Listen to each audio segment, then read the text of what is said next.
Okay, sure. Yeah, just go ahead and give us an introduction again. Sure. So, hey guys, I'm Nick White. I'm a co-founder of Harmony.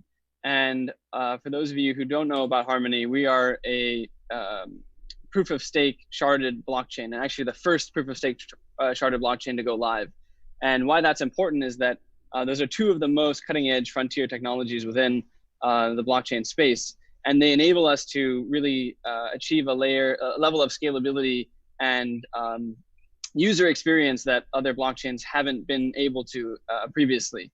So proof of stake allows us to have instant finality. We're able to finalize settlement of transactions in 8 seconds. And we're able to do that with a really low cost because proof of stake doesn't require expensive mining. And then sharding is really great because it enables linear scalability, which means that you can increase the throughput of your blockchain while maintaining decentralization. So we have currently 4 shards, but we can increase the number of shards as we need more throughput as we gain adoption. So we're kind of a new next generation blockchain that supports smart contracts. And we're anyway, my role within Harmony as a co-founder has changed a lot over time. But most recently, I've been focused on the latest partnerships and building adoption for the blockchain since we launched staking just last month. And specifically, that has been launching BUSD, the Binance stablecoin, on Harmony. And the goal there is really to enable payments, as well as, the stablecoin is sort of the foundation of lots of different kind of financial applications, including DeFi, that we've seen really take off on Ethereum. And I'm really excited to dive deeper today into Harmony, where we've been, where we're going later on this call. So thanks for having me, Clay. Awesome, awesome. Yeah, I'm actually really interested in decentralized finance as well. So I'm excited to see where Harmony goes with that. But Great. let's just do some simple stuff first, and then dive deep into the Harmony protocol itself. So for you, Mm-hmm. Nick, how would you define a blockchain? That's a really good question. And I think it's so tricky because blockchain actually, if you think about the word itself, all it really is a type of data structure. It's a data structure where you have blocks of data, transaction data specifically, and then they're linked together with hashes. But that's not really that remarkable in and of itself. Anyone can go in their computer and create their own blockchain. But if that blockchain exists in isolation and you don't have something called consensus around it, then it's meaningless. So usually when we use the term blockchain, what we're referring to is this sort of canonical truth that has some sort of cryptographic way of people assaying the validity of that data. And basically a way of coordinating global truth amongst an array of participants who could be completely malicious, don't know anything about each other. And that to me really is what blockchain is. But if I were to say that to my mom or my dad, that probably wouldn't make much sense. Right. So taking like even a further step back, it's kind of a typical, one of the typical Silicon Valley books called Sapiens. I don't know if people out there have read the book Sapiens, but it's fantastic book. It really is one that I have reread many times because the insights in it are so deep. And one of the things that he said that will always stick with me, and actually was one of the things that convinced me of the power of blockchain, was he talks about the fact that what separates human beings from other creatures on Earth, other species, is our ability to have shared imagined realities. So if you think about it, the United States is not, there's no actual physical manifestation of the United States. What I mean by that is there's no science experiment or measurement of actual physical matter that equates to the United States of America. What you have in the United States of America is laws and a belief in a assortment of people, 300 million citizens, and even the whole world, who believe in this entity called the United States of America. So basically what I'm saying is that shared imagined realities are what underpin and allow human beings to organize. And that is the power that has enabled human beings to reach where we are today. And essentially what blockchain is a quantum leap in the fundamental technology of how we create shared imagined realities.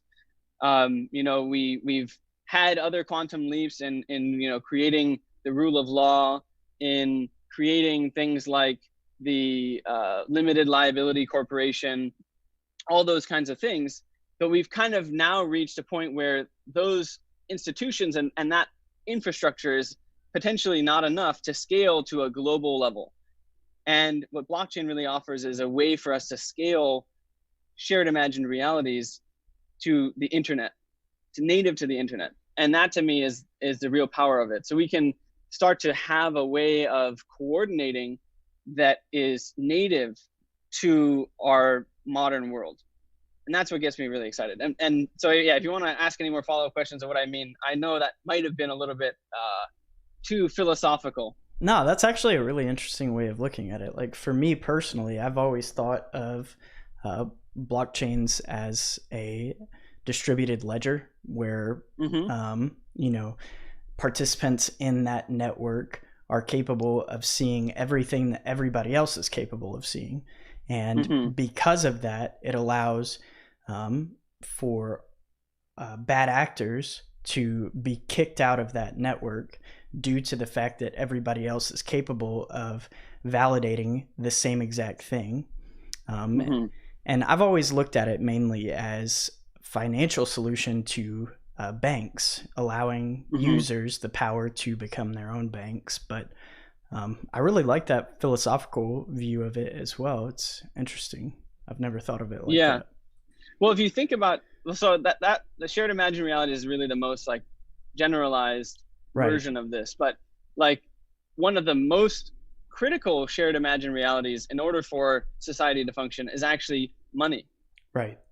Now, when you have a commodity money, like, certain people in the developing world use cattle, that was kind of like a typical one, or there was commodity money like wheat or whatever. It's not as hard to realize that there's some value in that unit that you're using to exchange. Of course. But when we transitioned to using coinage or gold, and now even paper money, you need to have a shared perception among all the people, not just the two participants in any one exchange, but literally the entire world, that this thing that we're exchanging has value.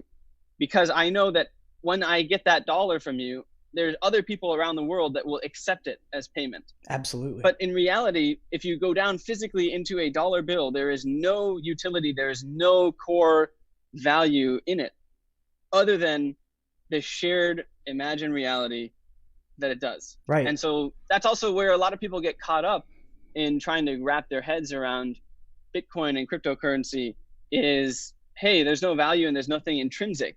But when you examine the truth deeply behind all money, that's the truth. There is no inherent utility or value in it. It's all a social consensus.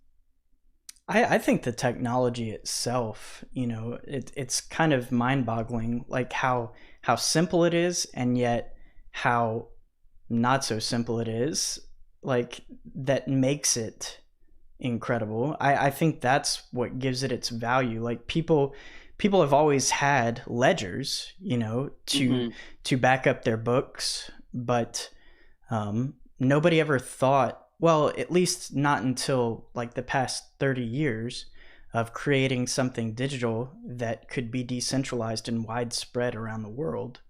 And I think that's what changed the game. But that's my personal opinion. Obviously, everybody is going to have to do their own research when it comes to things like this. But me personally, like I think that's where it gets its value. Absolutely. But let's just move on. Like I think that was a really good way of explaining it, and I'll have to ponder on that a little bit more.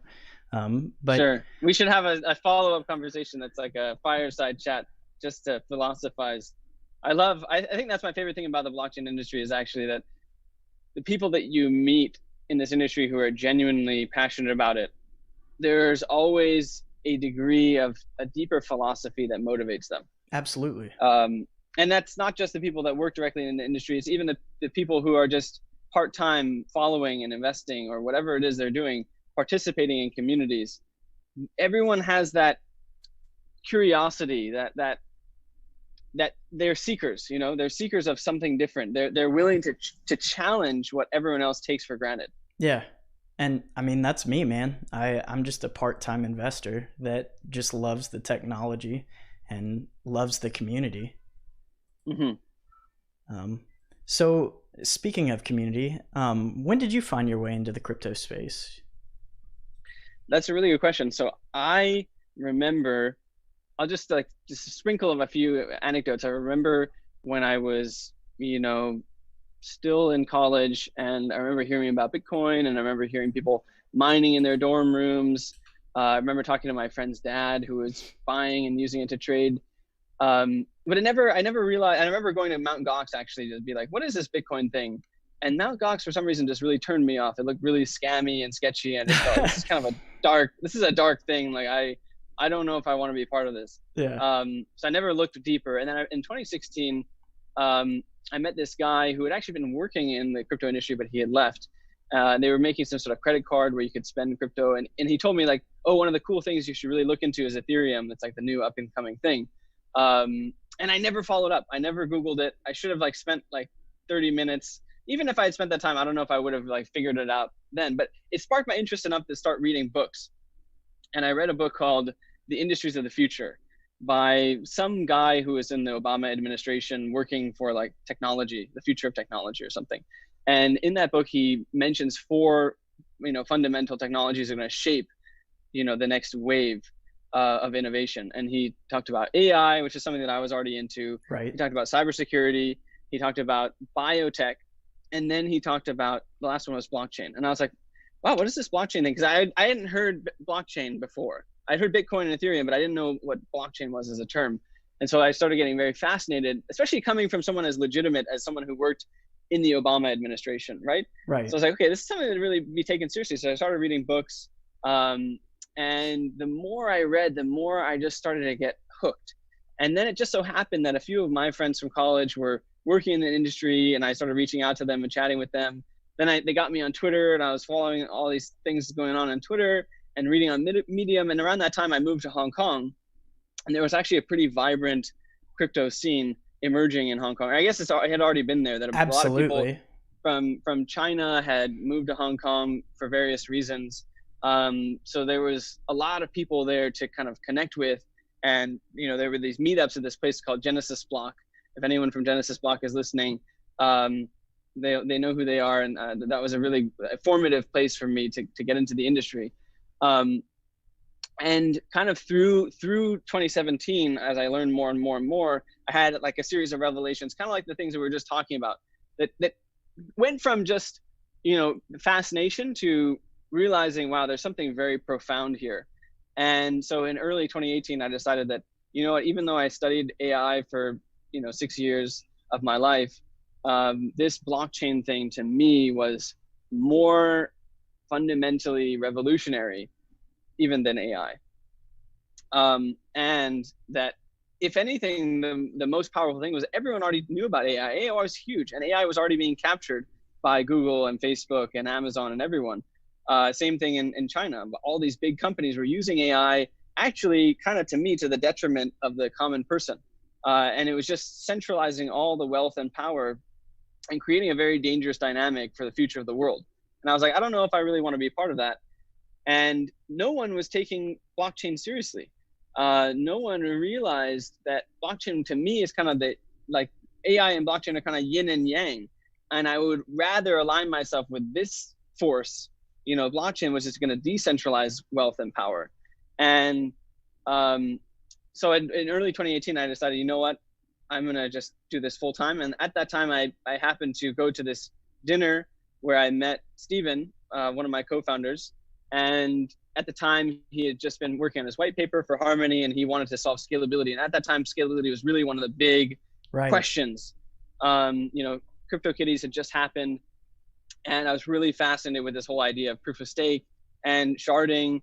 And there was just a lot of really cool tech that was kind of baked into this white paper. And I was hungry to, I just felt like it's a once in a lifetime opportunity to be at this moment in time where crypto is just emerging, and you have the opportunity to actually start a new protocol from scratch.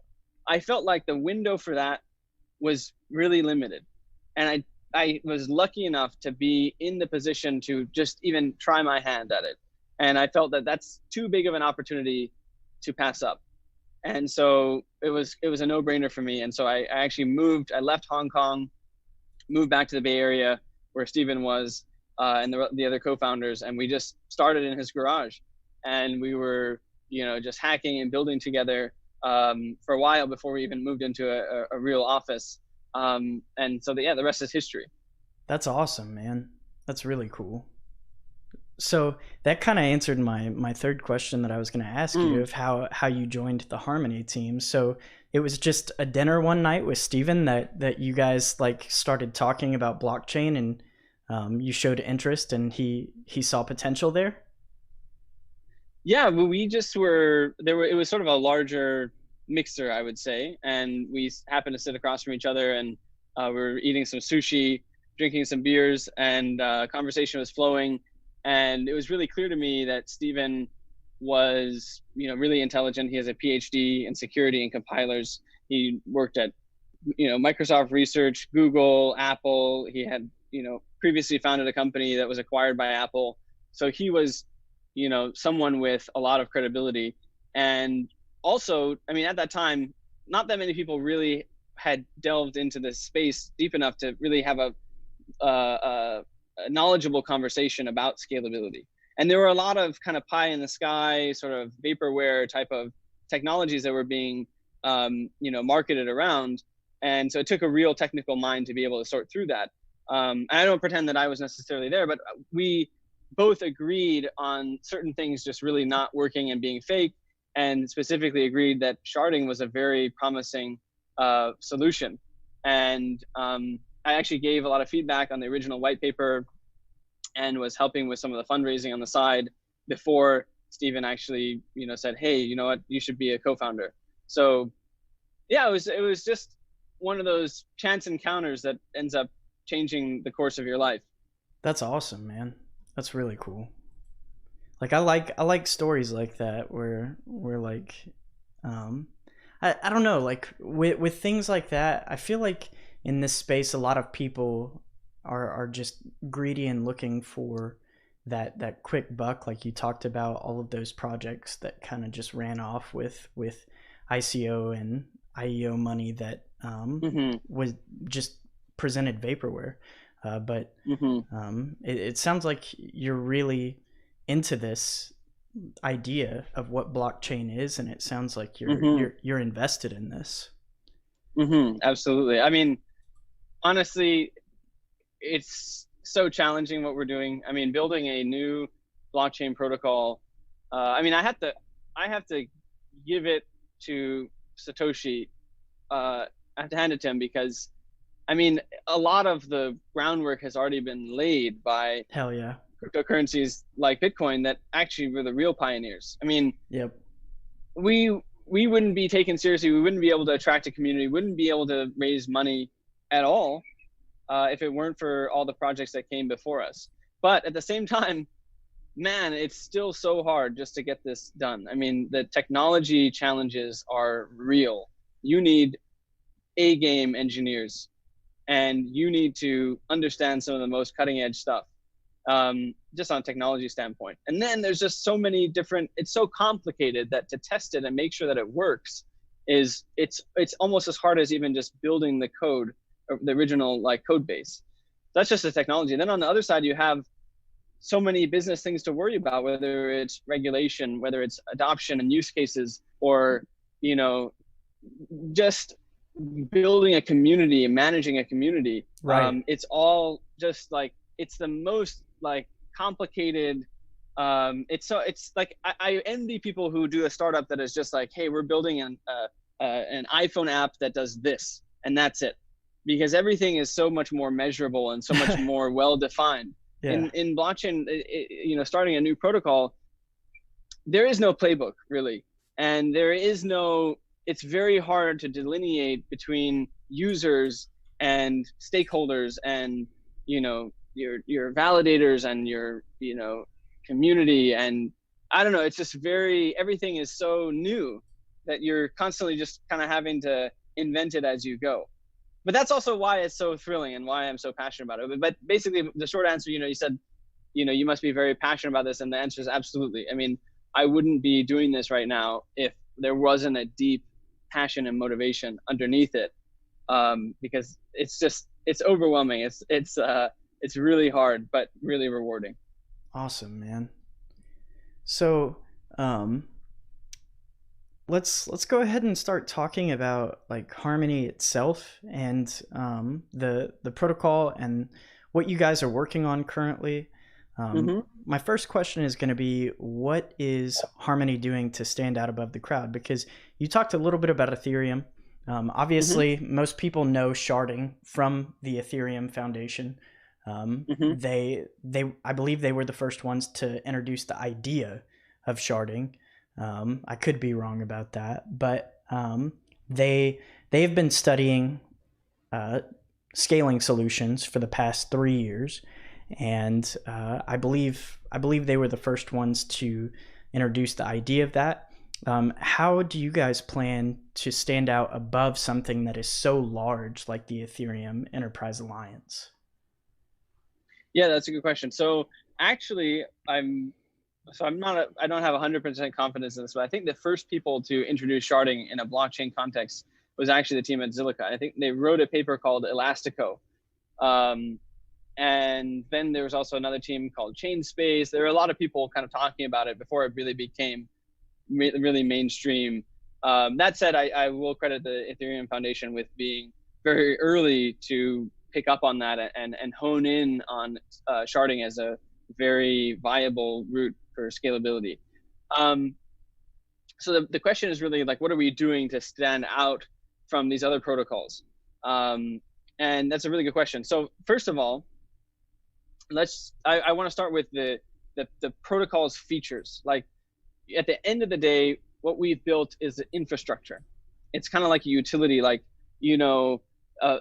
a cellular network, right? Like when I'm comparing AT&T and Verizon or whatever, how do I compare it? It's like the data speed, latency, all these things. So fundamentally, what we set out to build was something that had fast settlement time, low cost of transactions, high throughput, and maintain decentralization, because decentralization, again, going back to the very beginning, is the core of what makes a blockchain valuable for any developer, any end user. For sure. So, but those three features are really important. So in our settlement time, the way we're setting ourselves apart is we have 8-second finality. So previously, anyone who's used blockchains like Ethereum or Bitcoin or whatever, you're used to waiting up to a minute more, in Bitcoin's case, for even receiving confirmation. And sometimes even longer if you want to make sure that you have a certain confidence in that finality. In Harmony's case, you have 100% finality in 8 seconds. And that's because of our fast BFT, fast Byzantine fault tolerant consensus that uses BLS multi-signatures to basically, you're able to do, normally PBFT is not very scalable because it requires a lot of communication overhead. But by using BLS multi-signatures, you're able to compress and condense that a lot. So you can have the finality of a BFT consensus in a much shorter amount of time. So that, I think, is huge, because as an end user, when I'm sending Harmony or interacting with different dApps that we've built on Harmony, it feels a lot more like Web 2. It feels like, what internet users are used to. Yeah. And I hate to say this, but I've used DeFi apps. I've used the stuff that is being built on Ethereum, for example, and it is epic. It is so cool. It is revolutionary, but it's also a pain. And I don't think mass adoption is going to come when people okay, I want to, exchange some tokens on this DEX. Okay, and I have to wait for so long. Or, I want to send this payment. Okay, what you're telling me I have to wait like 3 minutes? People aren't willing to put up with that kind of user experience friction. Right. So I think that's one of the really big ones. And actually developers who have been working with us are very excited with that feature. The next one is low cost. So right now I'm trying to remember because there's so many zeros, but I think sending a transaction on Harmony is like 1/10,000th of a cent, or something like that, around that order of cost. And that is also an order of magnitude better than, for example, Ethereum and Bitcoin, and allows for developers and users to kind of forget about the fact that, that they're using something that costs money. Because again, back to the Web 2 context, we're very spoiled now on the internet. We expect everything to be basically instantaneous and free. And the free part is really one of the tricky things with blockchain right now, is that it's like, oh, I have to load my wallet and like spend all this money just to interact. It kind of becomes a little bit cumbersome. Absolutely. And it also limits a lot of use cases. Like if I want to do micropayments of, tenths of a cent or less than that, I don't know. Who knows what kind of use cases are like streaming money. You can't do that if each transaction costs more than the amount of money that you're sending, or even a large fraction of it. So a lot of those use cases become infeasible. Or if you want to run game mechanics, I don't know. It's hard to know what use cases will depend on that lower cost. But the point is that we're removing that barrier. It's sort of like, let's say this is how much I had to pay for my data on my cell phone, right? I had to pay, I don't know, $30 a gigabyte, something crazy, right? Then would I actually be live streaming? Would I be like watching YouTube videos and Netflix and all that stuff, or Snapchat, Instagram, whatever? I wouldn't, right? My behavior, and even the apps that would be feasible would completely change. Right. But when you bring that, the cost of data down to almost zero, all of a sudden everything changes. We've seen that with the internet.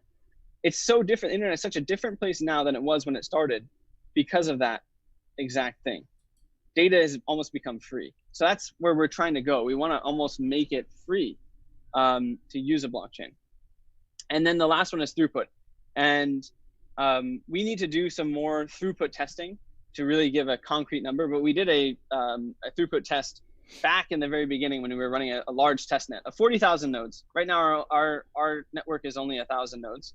But on 41,000 nodes with a similar architecture to the one we have now, we were able to do 118,000 transactions per second. That's awesome. And now I'm going to caveat that, saying that was over a year ago, and we need to do a more updated test. But that gives you an idea of the kind of throughput that we can achieve on a sharded network. And again, it's such a different paradigm.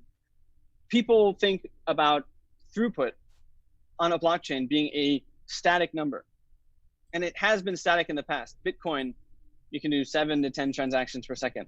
Ethereum, it's like 15 or something like that, right? Even some of the more scalable ones, it's like, oh, I can do like 1,000 transactions per second, and that's it. So everyone's asking like, hey, Harmony, what is your throughput number? As if it's one number. Right. But the thing is, sharding, by virtue of sharding, by its very definition, you eliminate this idea of a constant static throughput. You can, with sharding, increase throughput as you need. Throughput is a function of the number of nodes and the number of shards that you're running on the network. So in reality, in some sense, it doesn't even make sense for me to come up here and say, this is our throughput, because our throughput could be, let's say, 10,000 transactions per second today. You come back 5 years from now, we may have scaled radically. Right now we have 4 shards. Maybe we'll have 400 shards 5 years from now. How many did you guys have whenever you were running those tests? How many shards were you running? I'm trying to remember. I think it was like 25 shards. Oh, wow. It was 40,000 nodes. Yeah. Not 25, maybe 250. And how were you running those nodes? Was it like through Amazon? Yeah, it's through Amazon. So I actually had to get on the phone with like AWS multiple times and convince them to give us access to that many nodes, because you can actually, for people that use AWS, you have to submit like a service request increase or whatever, And when you put in the number of like, hey, we want 40,000 machines, they like call you up and they're like, what do you? They think that you're probably, A, maybe you won't be able to pay for it, and B, they're like, are you trying to DDoS? Something Yeah. like, are you something like, there's got to be something wrong with you. And so we had to explain to them like, no, we're a blockchain protocol, we're legitimate. Actually one of our guys, Leo, worked for over, I don't know how many years at Amazon, specifically in AWS. So, those are kind of the conversations we had to have. That's kind of funny. Yeah. All right, so moving on a little bit further, um, I know that the Harmony IEO took place on Binance about a year ago. In Mm-hmm. fact, that was just 3 days ago was the 1 year anniversary, correct? Yep. Yeah, Um, you're right. so congrats on that, by the way. Um, Thank you. but currently, what is the relationship between Binance and the Harmony team? That's a really good question. So, to go back in time, we started our conversation, our partnership, I guess you could call it, with Binance last year. And the first thing really was the IEO. And at that time, there was a lot of people applying and trying to launch on the launchpad. And we just were fortunate enough that they took notice of us and really believed in our team. And that led to us raising a launchpad sort of round and launching our token on the Binance exchange. And that was really the start of a new chapter. We'd been operating for about a year up until that point. And we were very grateful for Binance's support through that, because I think the IEO is a really unique opportunity to grow your community and to gain exposure. And so that was really big, but it didn't end there. What I love about Binance is that they are a true, they really believe in the ethos of decentralization, and they want to nurture you. It's not just like a, hey, we're going to do this thing and then forget about you. It's really like a deeper, longer term relationship with them. They want to see you succeed, because in many ways, they have sort of put you up in front of their community and said, hey, this is a great project. So they are invested in your success in the long term. And so they've continued to support us. So some of the things that they've done for us since then have been helping us with our Pangea testnet campaigns. So last year, I don't know if anyone's watching who is part of the Pangea testnet, but we launched a big campaign getting people to run nodes on our testnet. And that gave us a lot of data and brought on a lot of new validators into our community, including a very key piece of our community called the Pangea Captains, or POPs team. And so what's really great is they've kind of allowed us to use the Binance platform as a way to get access to a larger and sort of spread our message, or our critical campaigns. They help us amplify that. After that, we then entered a more incentivized testnet, also called Pangea, later closer to our mainnet launch, in which Binance played a really critical role of onboarding users and distributing rewards and everything. And then most recently, they actually supported our staking launch by running their own validator and by delegating a large amount of tokens to validators on our network. So they've kind of been with us at every step of the way, adding a helping hand in whatever way they can. And the latest thing that's really, the way that we commemorated our 1 year IEO announcement is with the announcement that we're going to launch Binance USD stablecoin on Harmony. And that's huge, because stablecoins are really proving to be one of the killer apps of blockchain. The market cap of stablecoins has increased from 3.5 billion to 7 billion just in the last 2 months. Absolutely. And in fact, one of the craziest things is that the amount of value transfer happening on Ethereum denominated in stablecoins has outstripped, it's now greater than the amount of value transfer in any other token, including Ethereum. So it's really blowing up. You can feel that we're in the little curve of the hockey stick, growth. of stablecoins. So I think that the timing is really good. And the other thing, another stat, $1.8 million were spent on transaction fees for sending USDT on Ethereum Holy over the crap. last 30 days or something like that. So people are spending tons and tons of money sending stablecoins around. Now, if that were happening on Harmony, that would be significantly reduced. So we really think that we are poised in a great place with the right features to be a better protocol to support stablecoin payments or whatever people are using stablecoins for. We don't necessarily need to define that. So Binance USD is our first foray into this really exciting new use case. I didn't even know that. I didn't even know that stable coins have gotten that big. Yeah. And I don't think many people would probably look into that. I mean, so I always follow the what is it? The Tether whale report Whale on watch. Yeah. on Twitter, just to see whenever they're printing new Tether. And it kind of has amazed me how much has been printed in the past year alone, because Tether has been around for several years now, but just in the past year alone, it's been crazy to see and you wonder where is that money going? Because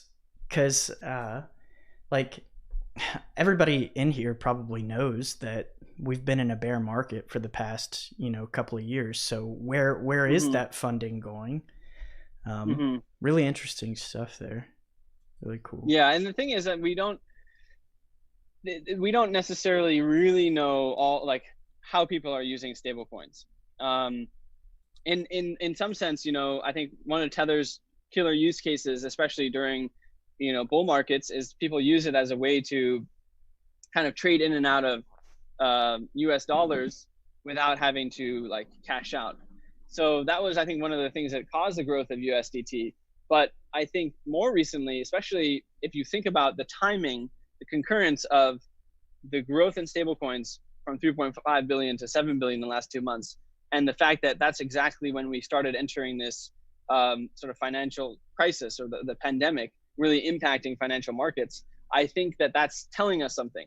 And I don't know very much about macroeconomics or how the world economy works. I mean, I don't pretend to be one of those guys, but I am fascinated with it. So I do learn about it in my spare time. And there's this concept of the euro dollar market. And that is that there's a lot of demand because the US dollar is a international reserve currency. It's a lot of people choose to take loans or sign contracts, make investments, whatever, denominated in US dollars. And so what that leads to is that there is a great demand. People need a lot of US dollars in order to actually fulfill those obligations around the world. And the euro dollar market is basically this market for offshore dollars that are not in the US, but actually circulating outside the US internationally.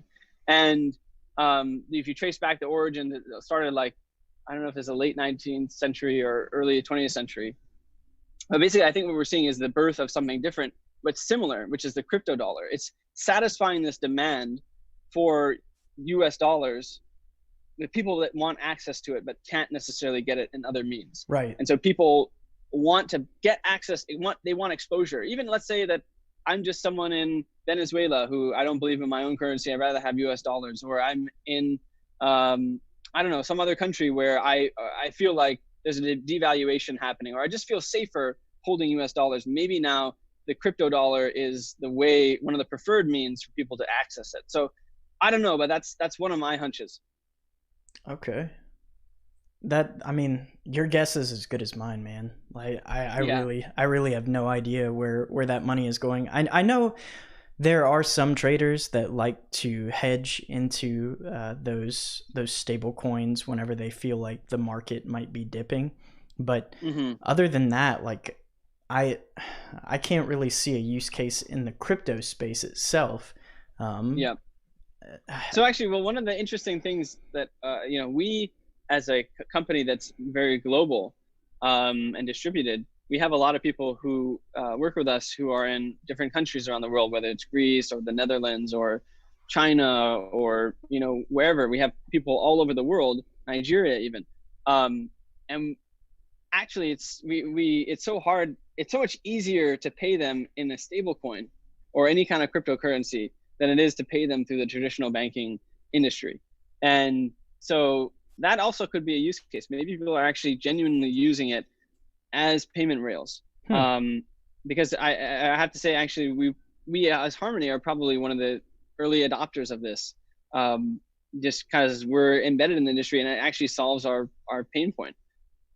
Absolutely. I could see that. So going back to Binance, that's kind of what sparked this entire conversation. But how do you think the relationship with them will change over time? Obviously, you just had that huge announcement of BUSD coming to Harmony. Over time, like over the next few years, how do you think your relationship with Binance will change? That's a really good question. I think that right now, like up until now, they've been very supportive in helping us bootstrap the fundamentals of our network. So that was in raising funds, getting ourselves a strong community of validators and all of that. And now that we've launched our mainnet and we have staking, there's a sort of a new phase that is all about adoption. And I think that Binance can really help us find that adoption because they have so much kind of going on within their own platform. So, and even I think within the Binance family, they've invested in a lot of different crypto projects through Binance Labs or elsewhere. And so there's kind of a network of different projects and companies for us to connect to within the Binance ecosystem. And I think that will really help us kind of get a leg up in terms of adoption and taking us to this next stage. We've launched a network, we have a functioning protocol, but now we have to get users, we have to get use cases, and that's really the way I see this relationship evolving going forward. Okay, very cool. I mean, I'm excited to see what happens with that because Binance is, one of the largest exchanges in the world, and it makes sense to want to be attached to them. But I kind of hope that in the future, you kind of move away from relying on them and kind of absolutely go your own path because absolutely it kind of will add to that decentralization aspect. Yep. So you bring up a really good point, and that is that if you're too dependent on Binance or too tightly too tightly coupled with their ecosystem or just them as an organization, then how can you really be a decentralized project, right? And Harmony, one of our most important tenets is seriously decentralization, because the whole value proposition of blockchain relies on that. That said, I think there's a lot of advantage to, in the early days of trying to get a protocol out and get it scaled, get it big enough where it can live on its own. I think there's a lot of advantages to cooperating with a centralized entity like Binance. For sure. And so it's a trade-off, and it's something that we have to be mindful of. But I know for myself and for our core team that we're aware of this, and we will not sort of fall into that trap, I guess. And okay. And it's but in the near term, it adds tremendous amount of value. And so that's why currently it's really a priority for us. But all the community members out there, we are committed to decentralization in the long term. And so we will, as you said, kind of carve our own path. Right. So kind of discussing the same thing, we kind of briefly talked about it, but how is Harmony, how's the team approaching the decentralization issue that's currently at play? Is there any one specific idea that you guys have read in the forums? I've been following the forums every day, looking at all of these ideas that the community has presented. Have you guys like found one that you're kind of interested in pursuing, or have you guys come up with one on your own? What have you guys been talking about recently, like in your little huddles? Yeah, so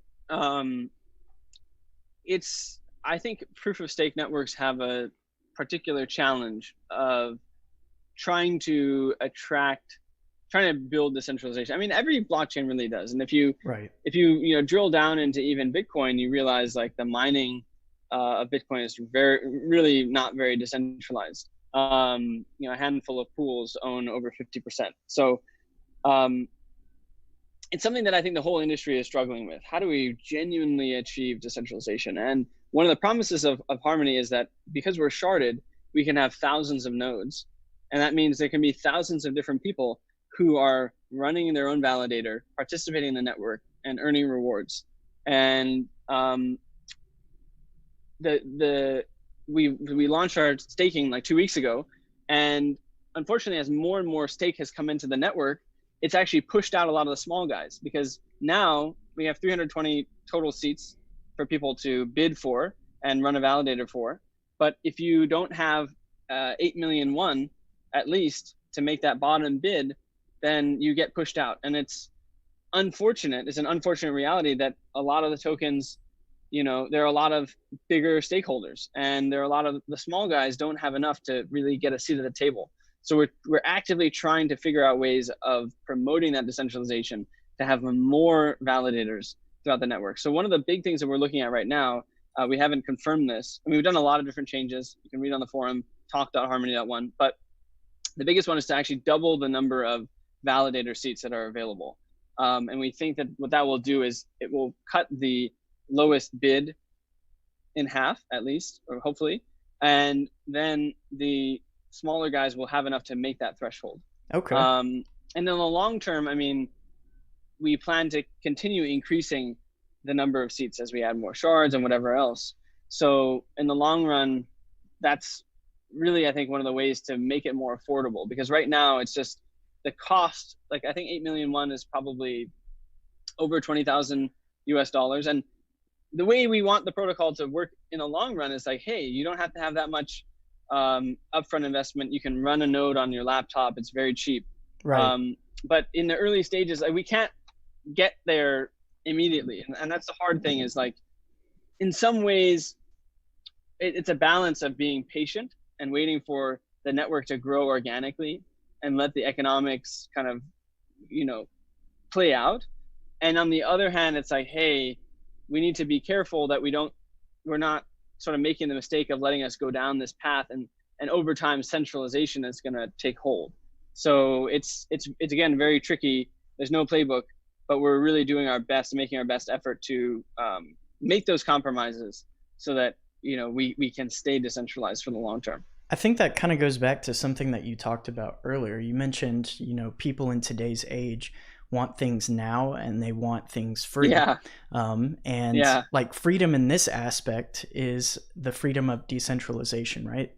And it's not an actual like currency incentive. It's that freedom of wanting things to be decentralized on the network, right?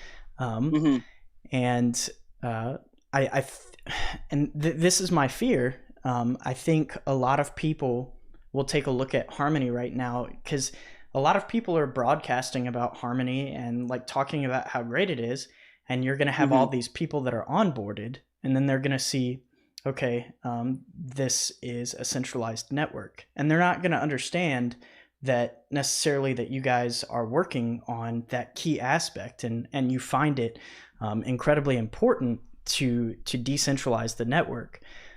They're just going to want that satisfaction now, and that's kind of my fear right now. But I'm glad that we're talking about it, and I'm glad that you guys are being very open about that fact, because I hope that it keeps people around, and they realize that it's something that is not on the back burner. It's something that's very important to you guys. Yeah, absolutely. I again just want to reiterate that it's something we really care about, and we're working on it. And it will take time, Right. and have patience. And ultimately, we want to decentralize our own team. We don't want to have a core team of Harmony at all. But we're just not at that stage yet.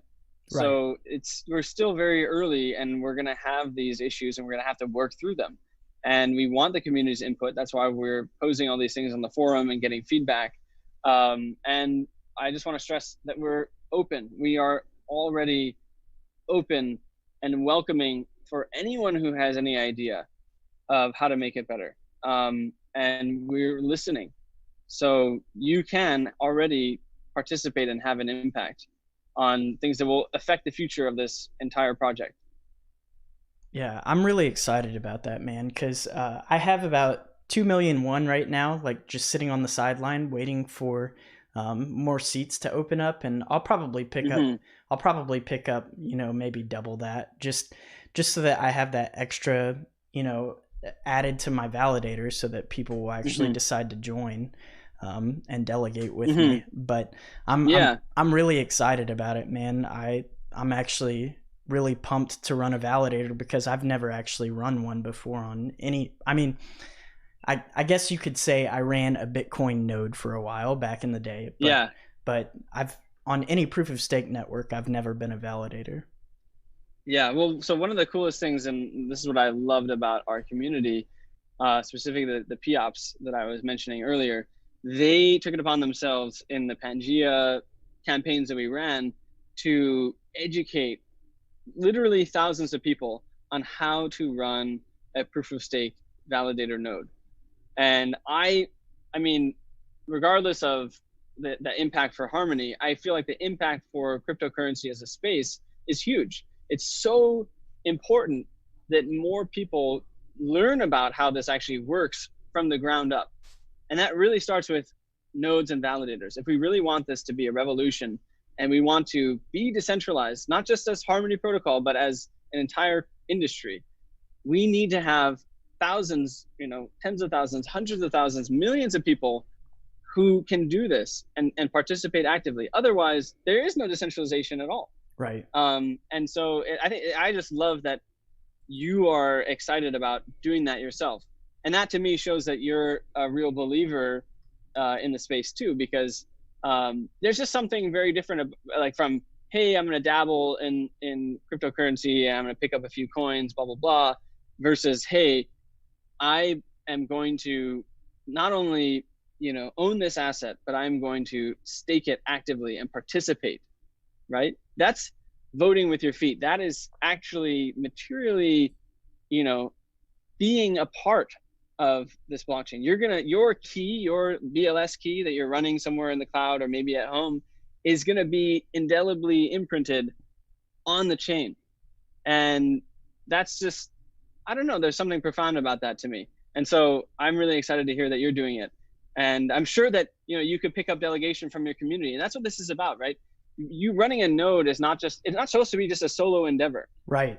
Right. Of course, it's kind of absurd to expect any average Joe to have, 8,000,001 to be able to have a shot. But if you go out and you recruit friends, team up with people, you can get it. You can get there. And that's how you create a stronger community in the long term. For sure. So I'm really excited to hear that. And if you need any support from our team or from POPs, just let me know. I appreciate that, man. Yeah. Right now I'm delegating to somebody else until more seats are opened up. But once that happens, man, definitely. Yeah. So moving along, like we just talked about, opening up more shards to allow more seats. As more shards come online, what do you think that'll do to the transaction speeds? Because we talked a little bit about throughput earlier, and you said that in your test net you ran 25 shards, I believe you said, with 40K nodes. What effect did that have on the throughput, or what effect did that have on the speeds? I don't want to say throughput because you can have so many transactions, but the speeds could definitely be congested. So what did that have on the transaction speeds themselves? So there's two two sides of it for transaction speed. There's a throughput, which is like if I have a hose, how much water is flowing through that hose per Right. unit of time. Right. Right. So you can have a fire hose where there's just a ton of water. You can have a little like faucet that's just dripping, right? So in terms of throughput, as you add more shards, the throughput increases. Right. Because each shard is basically like, you can actually think of this, is maybe a good metaphor. I haven't tried this before, but you can think of each blockchain as being like a little hose, a garden hose, right? Right. You turn on the garden hose and it maxes out at a certain amount of water that it can shoot out per unit of time. And even if you try to crank it more, whatever you do, it's just not going to put out any more water. There's just a fundamental limit, right? And most blockchains are just a single hose that have that limit, and you can't change it. A sharded blockchain is one where in which, okay, this hose is now overloaded. I'm going to hook up another hose and run it side by side with this one. And now this one's also producing water. And now I'm going to add a third one and a fourth one, and you keep adding them. And that way you can have the sum of those hoses is equivalent to some massive fire hose. Right. Right. And so that's kind of that's the magic of sharding, is that it's linear scalability. You can add more shards as you need more throughput. Now, the other piece of transaction speed is the finality, right? And this is, again, another advantage of sharding. If I were running a massive network and all the nodes, let's say I had 40,000 nodes, like in our example, like in our testnet, if all those 40,000 nodes were in one network, one shard, then they would slow down. The more nodes you add, the slower the network becomes. And that's kind of a counterintuitive thing until you understand the nature of blockchain, which is blockchain is like a committee. It's like voting. Mm-hmm. It's like the more people you get in on a decision, the more people have to vote, the more people have to say, this is how I feel, this is how I feel. And then finally you come to consensus. So if you have 10 people, 2 people, it's fairly easy to come to consensus, right? It's like, oh, yeah, yes, no, blah, blah, blah, done. 10 people, it comes a little harder. 1,000 people, it's really hard. And then you have a nation of 300 million people, you have no chance of ever coming to consensus. So that's how blockchain is too. The more nodes you have in, the more communication they all have to do with each other to arrive at that consensus. So what sharded architecture does is it limits the size of each committee. It's like having states in your country where, okay, each state is only going to have 250 people. So that's in Harmony, we have 250 nodes per shard. Right. So by limiting the number of nodes in any shard, that means that we never increase that beyond the 250. So basically the transaction speed in terms of settlement time will always stay the same at 8 seconds, no matter how many other shards you add. That said, there is also cross-shard transactions. And a cross-shard transaction, you need to have confirmation from the first shard and the origination shard and the destination shard. Right. So then you'll need 2 rounds of consensus. But again, you only ever need 2. You don't need 3 or 4. The more shards you add, you don't need to have more steps in the chain. So it remains constant. Yeah, man, that's awesome. I'm glad you explained that, because I think that's a question that a lot of people have on their mind whenever it comes to sharding and proof of stake, because they're worried that, right now in its infancy, it's extremely fast, but what will happen once the network grows? And I think that's one of the huge advantages of having a sharded network, because it allows that scalability like nothing else does. You take a look at Bitcoin, and they constantly add bips to the Bitcoin protocol, and all it does is slow the network down. But with networks like this, it allows for that exponential growth. So I'm excited to hear you say that, and I'm excited to see more of those shards come online. Absolutely. Me too. And again, I also want to stress that we are one of the first projects to be doing this. Right. And so it's still uncharted territory. So it's extremely exciting, and we're going to be, kind of writing history as we go. So that also gets me fired up, is that we're kind of figuring it out. We're the first people. It's kind of like doing the Mars mission. Yeah. We're on a new uncharted planet, and it's going to be discovery after discovery as we do this. I'm excited for the first moment when we add more shards, and see what changes and how does it work. Right. There's just so many different things to experiment with, and so much yet to be tried and tested. Yeah. Well, we're at about an hour right now, and I know you said you had to go at that hour mark. I had a few extra questions to ask you, but maybe we could wait for another interview.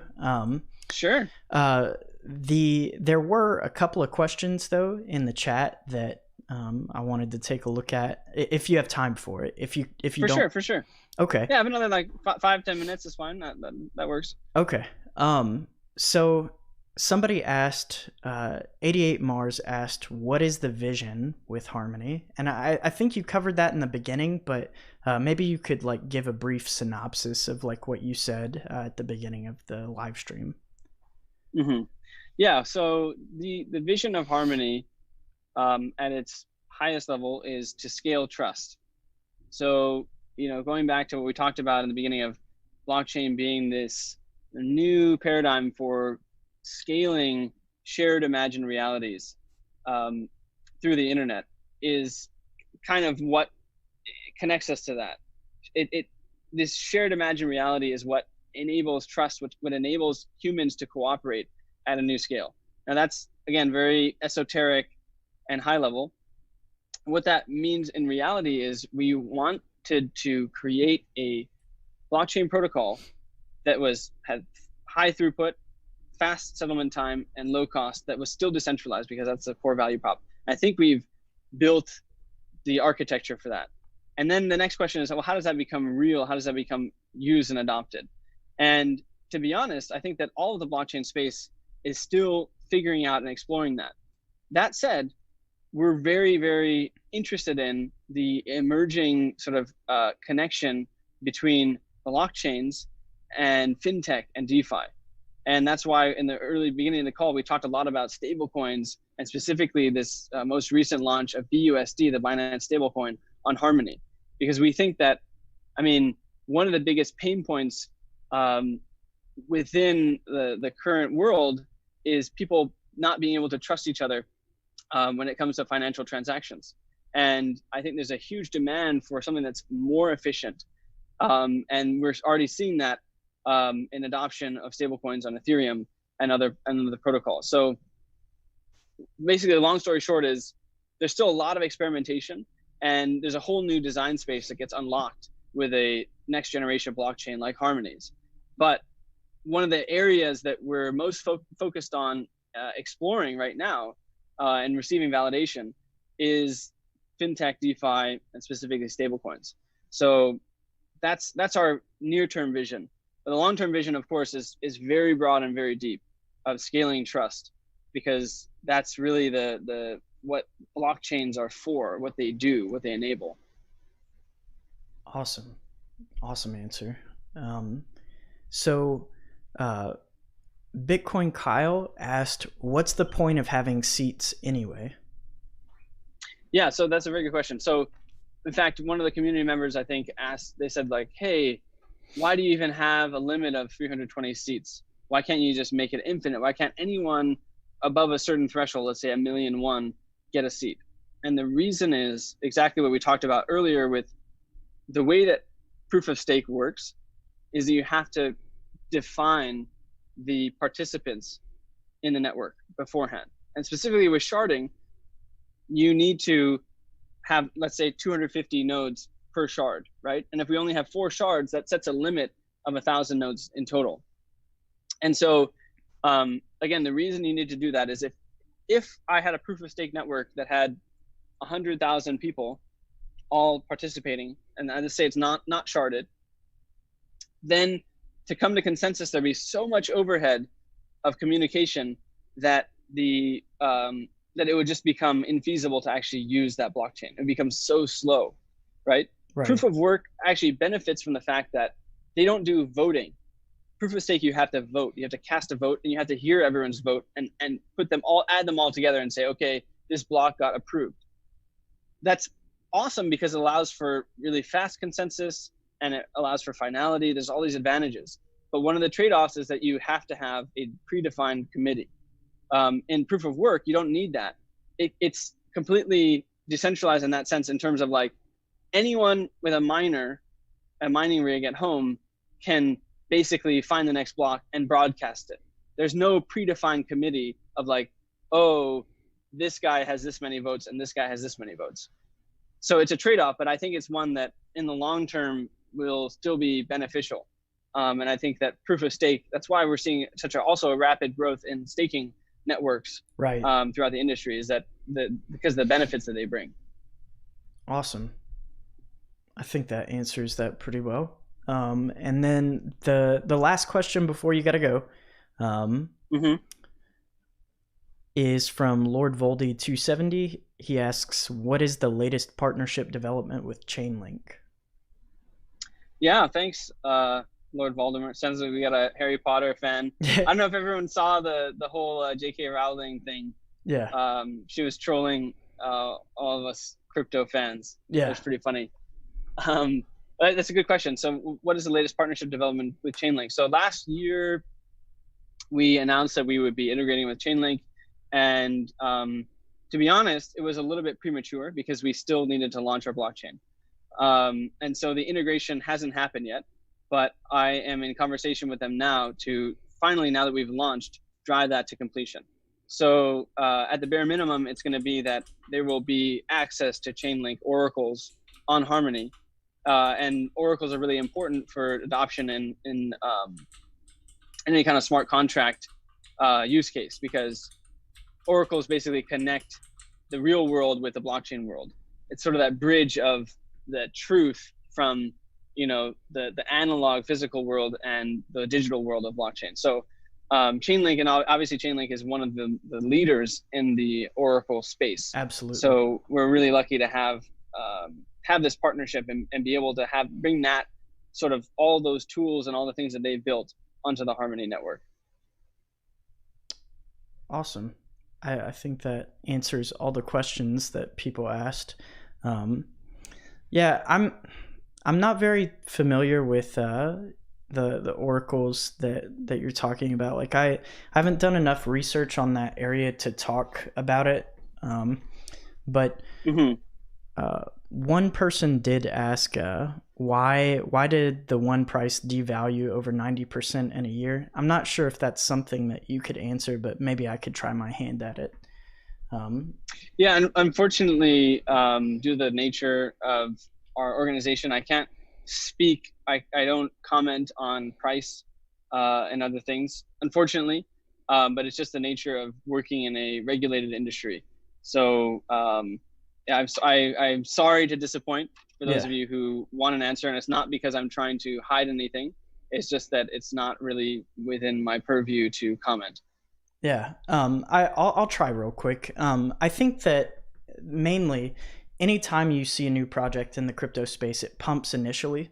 It happens with every single project, no matter what it is.